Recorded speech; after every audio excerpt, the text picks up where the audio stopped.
आपने कहा था कि हिंदू जो है कोई धर्म नहीं है, सनातन धर्म। बीती ताय विसार दे।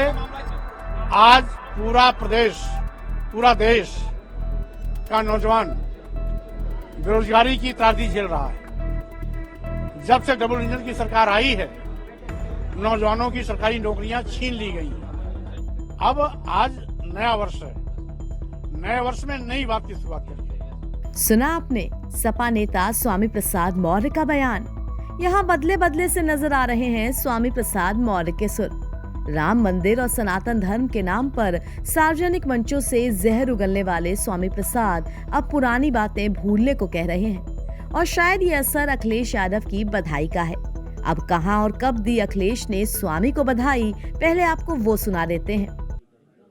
समाजवादी पार्टी के राष्ट्रीय महासचिव स्वामी प्रसाद मौर्य जी को बहुत बहुत जन्मदिन की बधाई देना चाहता हूं। मैं इनके जन्मदिन पे बधाई देता हूं, इनके स्वस्थ रहने की कामना करता हूं, इनको राजनीति में और ऊंचाइयों तक जाएं इसके लिए मैं शुभकामनाएं देता हूं। और इनके सहयोगी साथी जिस तरीके से हर वर्ष ये ब्लड डोनेशन कैंप लगाते हैं, वो इसी तरह लगाते रहें। एक बार फिर मैं इनको धन्यवाद देता हूं। तो मौका था स्वामी प्रसाद मौर्य के जन्मदिन का और इस दिन को विशेष बनाने के लिए राजधानी लखनऊ के मेडिकल कॉलेज में रक्तदान शिविर का आयोजन किया गया था। अब जब अखिलेश यादव यहां पहुंचे तो हर कोई हैरान था, क्योंकि स्वामी प्रसाद के अनर्गल बयानों के बाद खबरें थीं कि सपा के कई बड़े नेताओं समेत अखिलेश ने भी उनसे किनारा किया हुआ है। मगर यहाँ तो सपा प्रमुख के सुर ही बदल गए। उन्होंने भर भर कर स्वामी प्रसाद को जन्मदिन की बधाई दे डाली। अब आज नया वर्ष है, नए वर्ष में नई बात की शुरुआत करिए। जो मैंने पहले कहा था उसको आप लोगों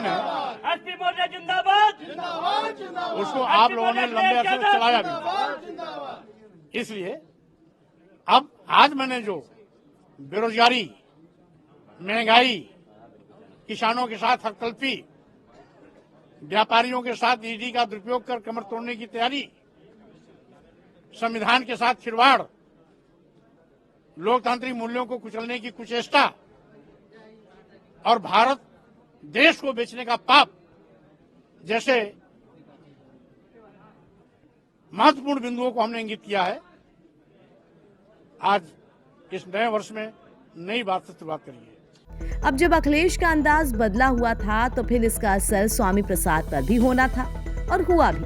मीडिया ने 2 बार उनसे राम मंदिर पर सवाल किया और दोनों ही बार वो मुद्दों को घुमाकर सरकार की नाकामी से लेकर बेरोजगारी तक पहुंच गए। इसके अलावा प्राण प्रतिष्ठा कार्यक्रम के निमंत्रण के सवाल पर भी स्वामी प्रसाद के वो पुराने वाले तेवर नहीं दिखाई दिए। आप भी सुनिए। जब ट्रस्ट ही आमंत्रण पत्र भेज रहा है तो इसका उत्तर भी ट्रस्ट के ही सदस्य लेना चाहिए कि कौन आएगा कौन जाएगा, क्योंकि कौन आएगा इसकी सूची उन्हीं के पास है। तो कुल मिलाकर स्वामी प्रसाद का अंदाज और रंग ढंग बदला बदला नजर आया। वैसे इसे बदलना भी था, क्योंकि स्वामी प्रसाद के बयानों से तंग आकर डिम्पल यादव से लेकर शिवपाल तक सार्वजनिक मंचों पर असहजता महसूस कर रहे थे और सीधे सीधे ये उनका निजी बयान है ये बोलकर अपना पल्ला झाड़ने में लगे थे।